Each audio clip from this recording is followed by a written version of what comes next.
story on the book of Ruth. I'm so glad that you've joined us. Maybe you're someone who's read the Bible loads, and that's great, and I hope that there's something fresh and new in this for you. But maybe you're someone who's never really studied the Bible before, and if not, then perfect, because we have picked a really easy book.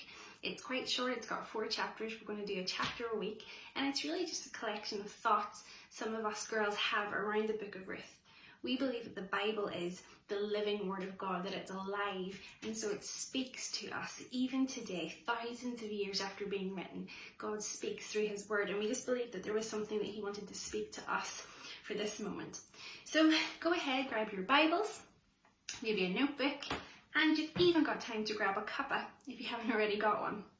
As well as listening to studying some of the amazing books that are in the Bible, we also love to hear stories of people who are around us in our community who have been through amazing things themselves and come through with the power of God and the help of God, the hope of God in their lives. And so tonight we're going to hear one. I want to welcome my amazing friend, Catherine.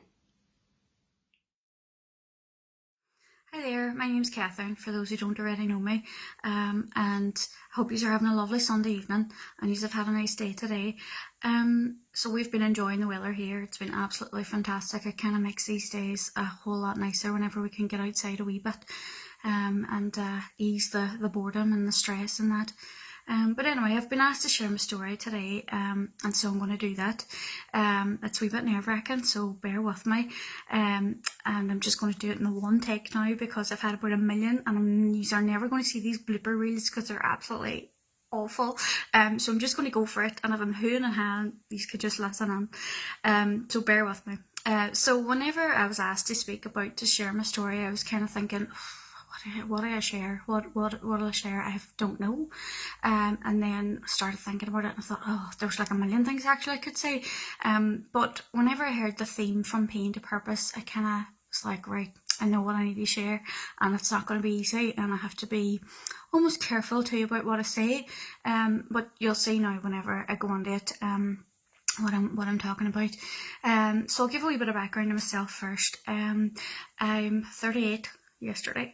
So I grew up in Galia. When I was about 10, my mum and dad became Christians, and I did along with them too, and was very much went along with it and loved it, and was very churchy, very into my church from about that age.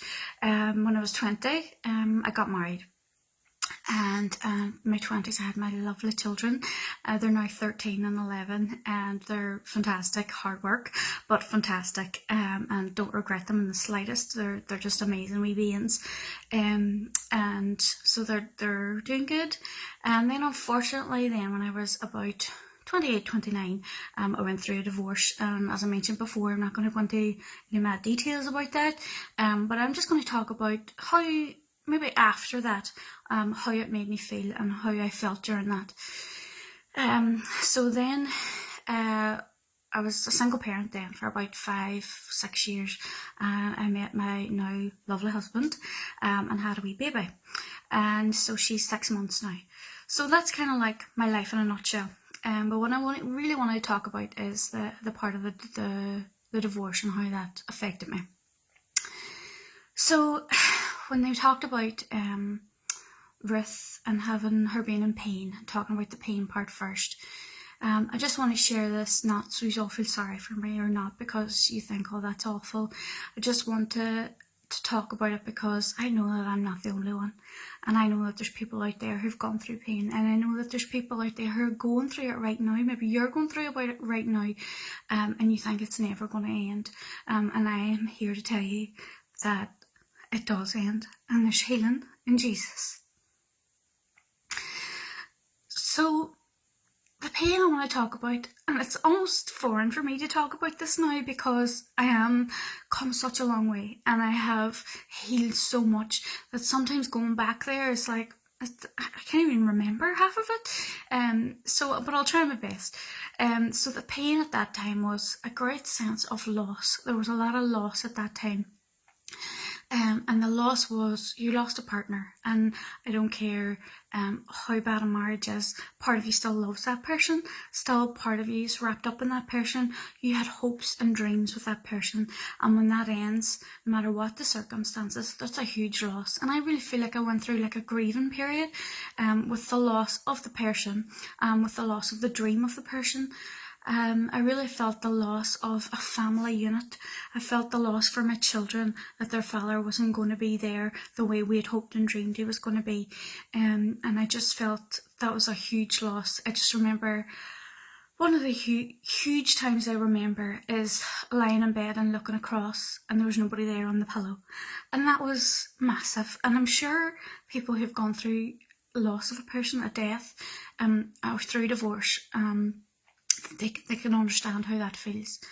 Another huge pain for me at that time was I had lost my community. I had lost my sense of my circle of friends, and that's through no fault. It's through nobody's fault. It's just the way it went. And that because I then moved to a different church, I moved different friends circle. In fact, I had no friends at that time then, because all my friends from younger days had moved on and moved country. And at that time then, it was kind of like just the way it worked out, that I really had felt I had nobody except for my family. Now I have to say my family were fantastic. Really, my mum and dad were fantastic. My brothers and sisters were unbelievable. And so I definitely had them. There's always something you can hang on to, and I had those. But just the pain then of feeling very alone. That was a huge thing at that time, was feeling very alone.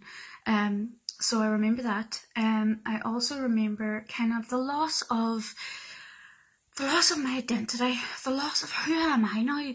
I was in the church since I was 10. I was very churchy. I was very, and then I just felt like, and I was a wife, and I was Mrs. Surname. That was who I was, and that had been all stripped away. And I was kind of like, who am I now? What is my identity? And another loss was my loss of reputation. And that was, I have to admit, that was a big thing too, because I was Mrs. Church, I was Mrs. Worship Leader, and now I wasn't all those things. And I felt like, in my head, now this was never put on me by anybody else, but in my head then I felt I'm tainted goods. I can't be used in church. I'll no longer be able to be used in church. And for me at that time, now this was a good almost 10 years ago actually, divorce was not very much a big thing at all, and it was very much, I was one of the first really to, there was a few others then around that same time, but I was one of the few people in church that were getting a divorce. And in my own head I even felt, is that even right? And my whole theology was called into question, and so I went through all that, and so I doubted myself. It wasn't anybody else's fault, but it was myself who was kind of like that loss of reputation. And even yet I really do struggle with what people think about me, and what other rumours are going around, and you just kind of think you have to get to a place where it doesn't matter anymore. You have to get to a place where you're like, I know I've kept myself right, and you have to just go on and live like that. But that's kind of a wee side note. And then going back then too to the loss of identity, it's like, yes, it was hard, and yes, it was painful, but it was also exciting, because I could then create who I wanted to be. I could then become who I wanted. And it was almost, I remember at the time thinking I could be like an MI5 agent now, because I'm just like, I could just totally just re-become whoever I wanted to be. And even at that time I started to question, what did I believe? Why am I a Christian? And why, all these questions kept going through my head. I was told since the age of 10 about Christianity, and then I just kind of went along with it until I was not went along with it because I was totally into it and loved it and all, but it was kind of, I never had that moment really where I had to decide for myself. And so it was at that time, around that time, that God just really touched me, really spoke to me, and it was like, I'm deciding now for Jesus for myself. I'm deciding God for myself. I'm just choosing this lifestyle for myself, not just because I fell into it. So it was a very positive thing that came out of it as well. And another really positive thing, I'm kind of working backwards here through those things of pain I mentioned, was the the loss of the friendship circle, the loss of the community, and what I can say about that there was certain people in my life who spoke words of life into me. It came from individuals who had been friends with years ago. It came from church members. It came from certain people, and they just spoke into my life. And I still rely on what they say, as in I still remember the promises that they've spoke over me, and that have came to life then, came to pass, things that they've said to me, and that's just been so encouraging. And so I just want to say to people to use that, if you know somebody that's in pain, if you know somebody's going through something, be bold, speak out, say something, because it means an awful lot. And as much as I then lost a whole circle, it was like I then started to gain other people in my life, and very important friendships and very important relationships in my life, which have been meaning so much. So going on from whatever things people have spoken over my life, they've basically, a lot of it was like, you're going to go on and do more with your life. And I just kind of thought, I seen a quote yesterday or one other day, and it was said something about, the pain that you're going through is going to be somebody else's blueprint for their pain. And I was just like, and they're getting better. I'm not saying that properly, but you get what I'm saying. And that was always my mantra. It was like, I'm going through pain now, I'm going through hardship now, but one day I'll be able to help somebody else who's going through the same. And that's a prophecy that was spoke over me, and it's now coming to pass, and it's amazing. And I don't think I would be the person that I am today if it wasn't for all that pain that I went through, if it wasn't through all that life that I went through, all that stuff that I went through, because now I'm able to reach out to other people. I'm helping out with the mothers and toddlers at the minute. I'm able to say to them, I know what it's like to have postnatal depression. I was able to stand in the middle of the mothers and toddlers with the wains running around just and going crazy, and we talked about how awful divorce was and how hard it was to go through, but there's life on the other side. And so I was able to offer life and hope to people. And also I have a friend who's going through something really similar. Everybody has their own stories, but there's some similar threads running through it, and I'm just really able to talk her through it, text her, keep her, give her some support, and so I just see that happening. So that just takes us back from pain to purpose. I talked about my pain, I talked about all that pain that I went through, but now it's given me the purpose. It's given me purpose where God is using me like he would have used before. And it goes back to that song, what the devil meant for evil, God can turn it to good. And maybe you'll go through your life and not go through mad things like divorce or awful things like death, or maybe you'll have an easy life and you'll still be able to be used by God. I'm not saying that you can't be used by God, you have to go through hardship, but just because we're Christians doesn't save us from going through pain. You just look through the Bible and you'll see the different Job, there was David, there was Jesus himself, all went through hardship, all went through pain. And we're not held back from that just because we're Christians, but we do have hope in Jesus. We do have the hope, and not just hope, we have his comfort. Over the last year especially, that could be another 10 minutes talking about that, what I've been through, but I just knew that Jesus was there for me. I had that unexplainable peace, a peace knowing that it is well with my soul. Whatever happens, it's okay.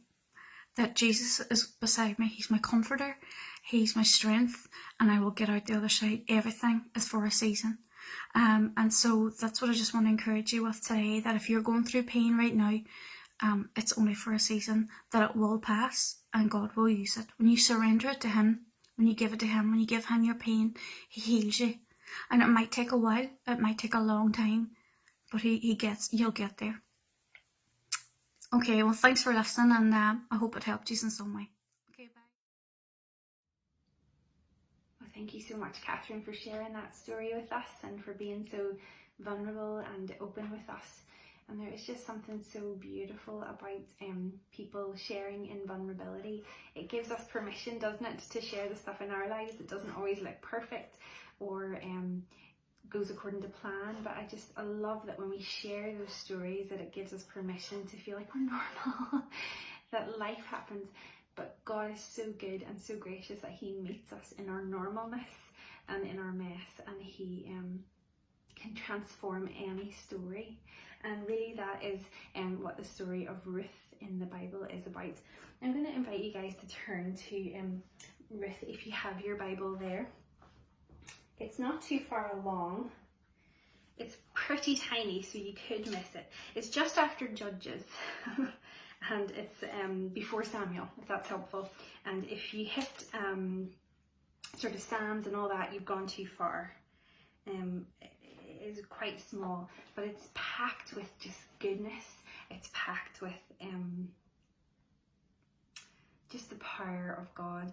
And I think more than anything, the book of Ruth does something where it shows us that God takes the normalness of our lives, the stuff that happens to us, all of us, and he can weave it together in a beautiful way that just releases beauty in our lives. I'm not going to read all of it because it would take up all of my time, but I'm going to set the backdrop for you guys. So basically you have a woman called Naomi and her husband, and they have 2 sons. They live in Bethlehem, and they come upon hard times. There's no food, there's a bit of a famine in the land, and so they make this decision to move their family to Moab, which would be a territory that maybe wasn't, in terms of culture, they wouldn't have gone along super well. They would have been aliens, kind of foreigners there. There would have been a bit of tension, but there was food there, there was plenty there. So they're making this tough decision to go and move with their sons. And the Bible says that they're there for 10 years. And in those 10 years, their 2 sons get married to 2 lovely women, one called Orpah, one called Ruth. And then Naomi's husband passes away. And so that, I'm sure that was sad and awful for the family. And then worse than that, her 2 sons pass away. The Bible doesn't mention anything about grandchildren. So Ruth or Orpah, they don't seem to have any children yet. They're left 2 young widows, and then Naomi, she's left a widow herself, and now she's lost her 2 sons. And so this is a pretty sad, terrible kind of beginning to a story. There's pain, there's loss, there's confusion and tragedy. And it seems like it's a story that is quite godless in a sense. Well, Naomi in this foreign land, she hears that God has come and blessed the land that she is from, and that the fields there are full of bounty again. And she makes this decision that in her pain, in her loss, she's going to go back to where she's familiar with. She's going to go back to where she came from. And she tells her 2 daughters-in-law, you don't have to come with me, you can stay, you're not under any obligation. I guess probably Naomi's quite old at this point. She's probably not going to remarry, and even if she did, the chances of her producing 2 more children for these 2 women to marry is very slim. And then on top of that, these 2 women, Ruth and Orpah, would have to wait a long time for these boys to grow up, even to be of the age to marry. So she's kind of like, here, this has been good, but you guys can go, you guys can leave, go back and start over as such. I'm gonna read from verse 6. It might go over some of the stuff that I've just told you, but we'll read from verse 6 together. So chapter 1, verse 6. Then she arose with her daughters-in-law to return from the country of Moab, for she had heard in the fields of Moab that the Lord had visited his people and given them food. So she set out from the place where she was with her 2 daughters-in-law, and they went on their way to return to the land of Judah. But Naomi said to her 2 daughters-in-law, go, return each of you to your mother's house. May the Lord deal kindly with you as you have dealt with the dead and with me. The Lord grant that you may find rest, each of you, in the house of your husband. And she kissed them, and they lifted up their voices and wept. This seems to be a loving relationship. A mother-in-law, they get bad reps, don't they? But my mother-in-law is marvellous. She's like another mother to me. And so we've got these 2 women who clearly love their mother-in-law. They don't want to leave, but what she's saying is making good sense. Go back to your mother's houses, go back and start over and make a life for yourselves. Remarry and have children. Then she kissed them, and they lifted up their voices and wept. And they said to her, no, we will return with you to your people. But Naomi said, turn back, my daughters. Why will you go with me? Have I yet sons in my womb that they may become your husbands? Turn back, my daughters, go your way, for I am too old to have a husband. If I should say I have hope, even if I should have a husband this night and bear sons, would you wait till they were grown? Would you therefore refrain from marrying? No, my daughters, for it is exceedingly better to me for your sake that the hand of the Lord has gone out against me. Then they lifted up their voices and wept again, and Orpah kissed her mother-in-law, but Ruth clung to her. And she said, see, your sister-in-law has gone back to her people and to her gods. Return after your sister-in-law. But Ruth said, do not urge me to leave you or to return from following you. For where you go, I will go, and where you lodge, I will lodge. Your people shall be my people. Your God will be my God. Where you die, there I will be buried. May the Lord do so to me, and more also, if anything but death parts me from you. And when Naomi saw that she was determined to go with her, she said no more. So the two of them went on until they came to Bethlehem. And when they came to Bethlehem, the whole town was stirred because of them. Big news in Bethlehem that day. And the woman said, is this Naomi?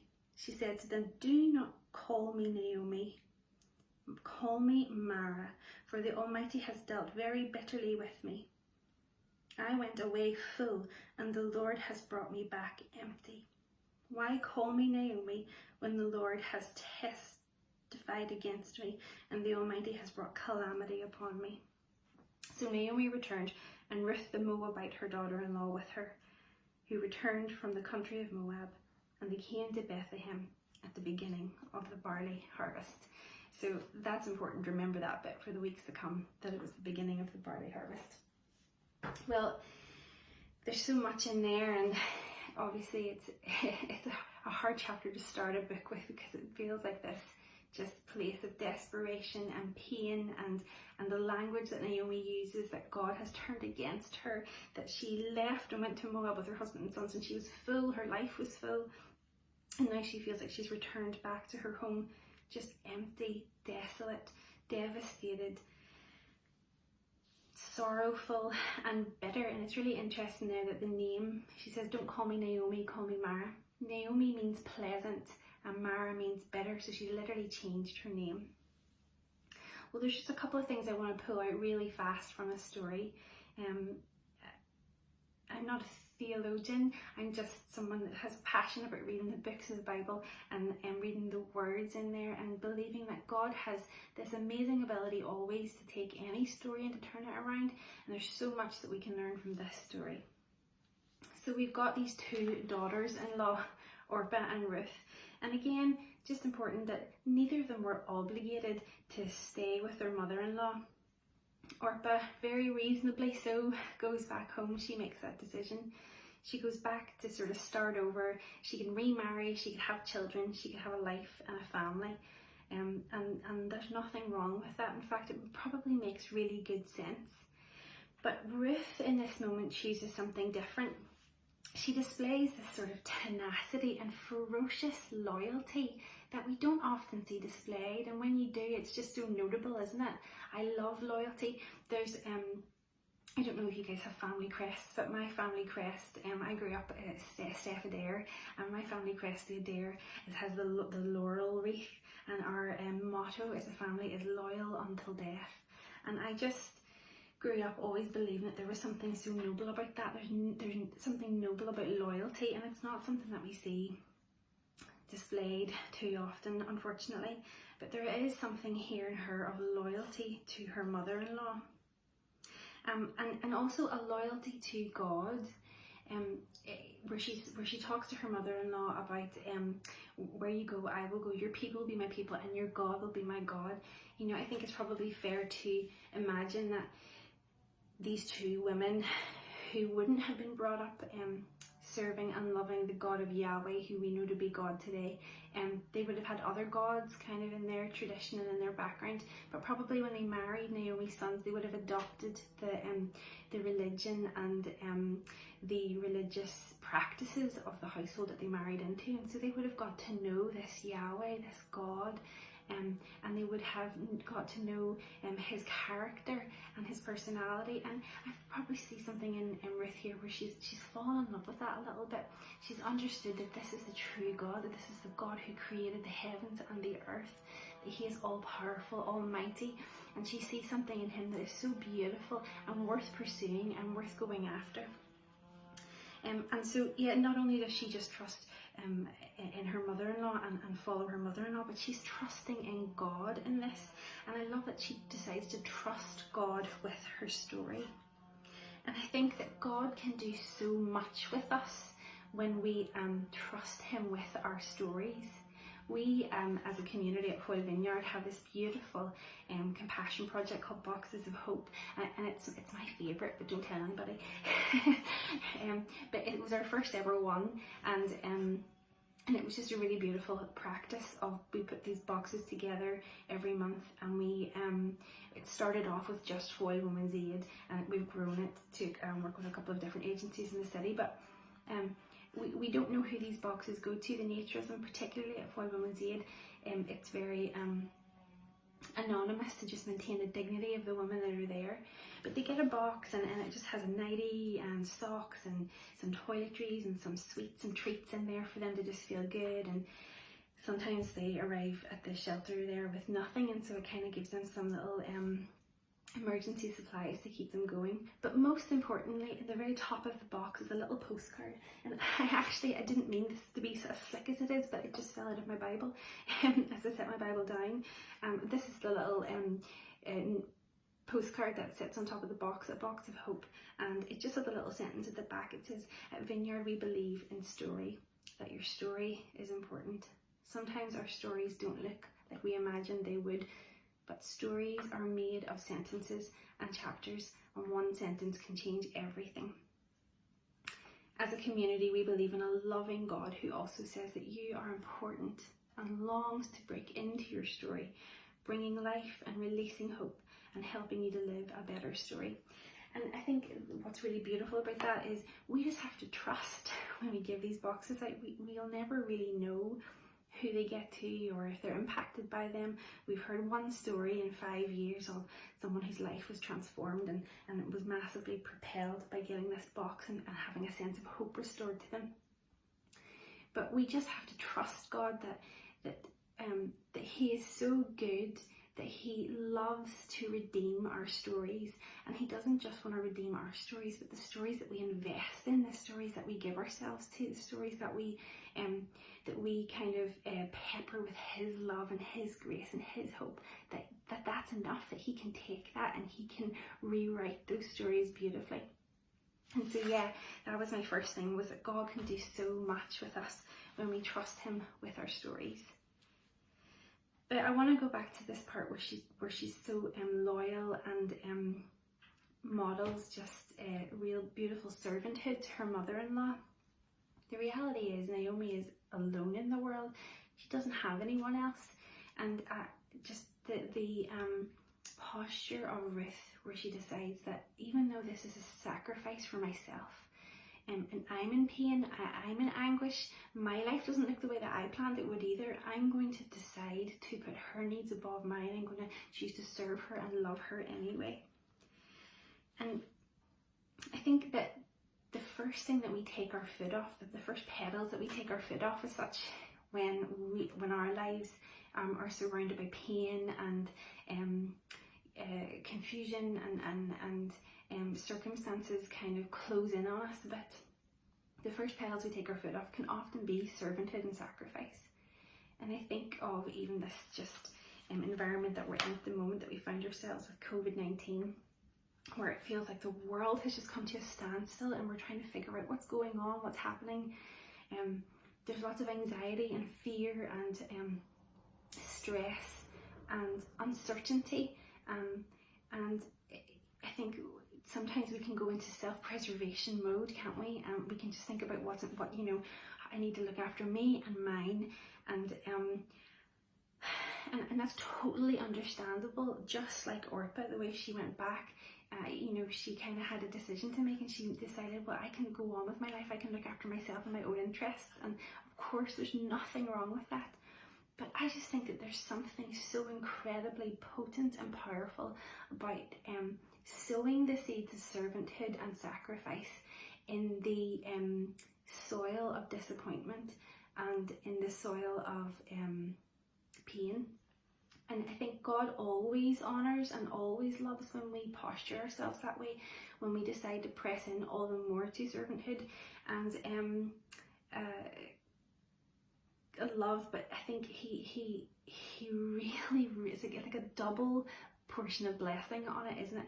When we do it and the terrain around us is uncertain, the ground around us is full of anguish and pain, and it's upset. And I think he just does something where he says the fruit that will come out of this will be all the more bountiful, it will be all the more beautiful, because you chose to do it when around you was a mess and was closing in on you, and you chose sacrifice, you chose honour, and I'm going to bless that all the more. And we'll see that with Ruth and her story. I just think that God, there's no formula ever with God, and it doesn't work like that, but I just think he loves it when we press in all the more to sacrifice and to honour, especially in times of hardship and pain. And then lastly this, that Naomi, chooses this name. She changes her name from Naomi to Mara. It's her big announcement when she comes back into town. Don't even call me Naomi. Don't even call me pleasant.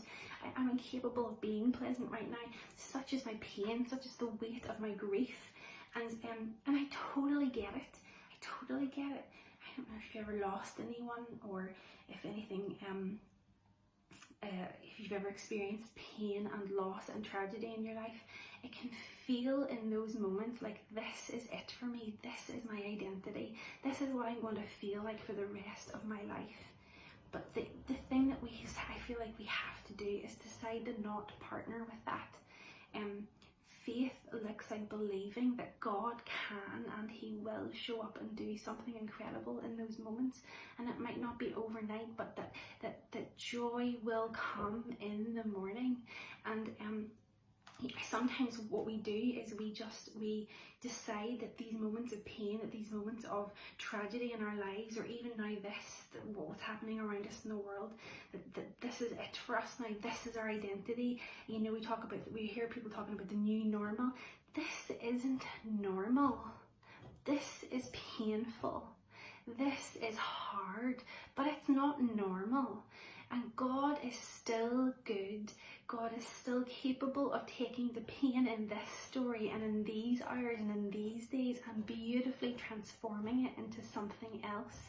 And this, like we say in our postcard, is just a sentence, or maybe it's a chapter, maybe it feels like a lengthy chapter, but it is just a part of the story. And God is so good that he can break into these stories, our stories in these days, and he can transform them and do something beautiful.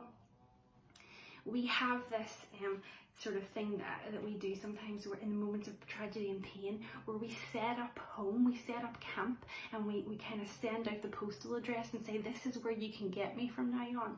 But God said, I never meant for you to set up camp here. I never meant for this to become your identity. This is not your name. This is not who you are. I assign your identity, and I say and speak over you good things, hopeful things, that your future is full of hope, that your story is redeemable. Watch what I am about to do. And we see that very much with Ruth, and we'll discover that in the next few weeks. But let me just encourage you today that in these moments that seem uncertain and painful in our lives, much as they were in the lives of Ruth and Naomi, that God can do something incredible with our stories in our lives when we trust him with our stories. That when we sow the seeds of sacrifice and honour in the soil of pain and despair and all of that stuff that we're surrounded by now, much like Ruth and Naomi, that God can do something incredible with those seeds, and the fruit will just be incredible, and we will look at it months from now, years from now, and if we trust him with it, he can grow something beautiful out of it. So yeah, be encouraged today that God is good. He has good stuff for us, and we can trust him with our stories. Hi ladies, it's so lovely to be worshipping with you this way. So we'll just, we just pray and ask God, would you come and would you fill our hearts with your peace? We come ready to worship you with hearts open, ready to hear you, ready to catch your heart for us. You're so welcome here.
You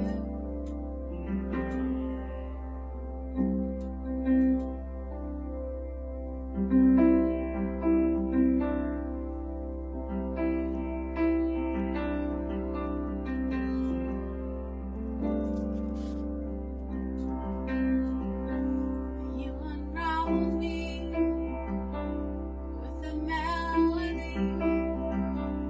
You surround me with song.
no place in our lives. So we just break off fear right now in Jesus' name. King Jesus, Prince of Peace, would you fill our hearts with your peace? Thank you, God.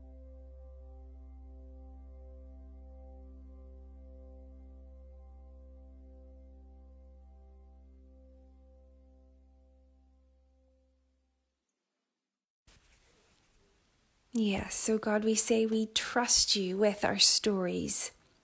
Would you come this week and shift us from the paralysis of fear and anxiety and propel us into lives where we are sowing seeds of servanthood and honour, even in this soil, even in this season of uncertainty and pain.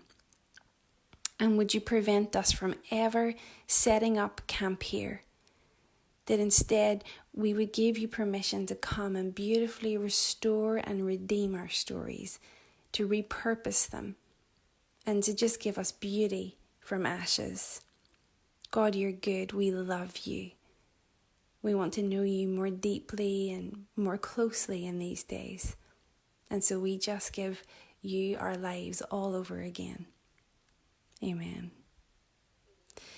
Ladies, thank you so much for coming and journeying with us in this first chapter of the book of Ruth. We hope that you have been encouraged and challenged, and we'd love to connect with you further. Over the next 3 weeks, we're going to look at the next 3 chapters, and you're going to hear more life stories of God breaking in and doing what he does, redeeming things and making them beautiful. And we're going to hear thoughts around this unfolding story of Ruth.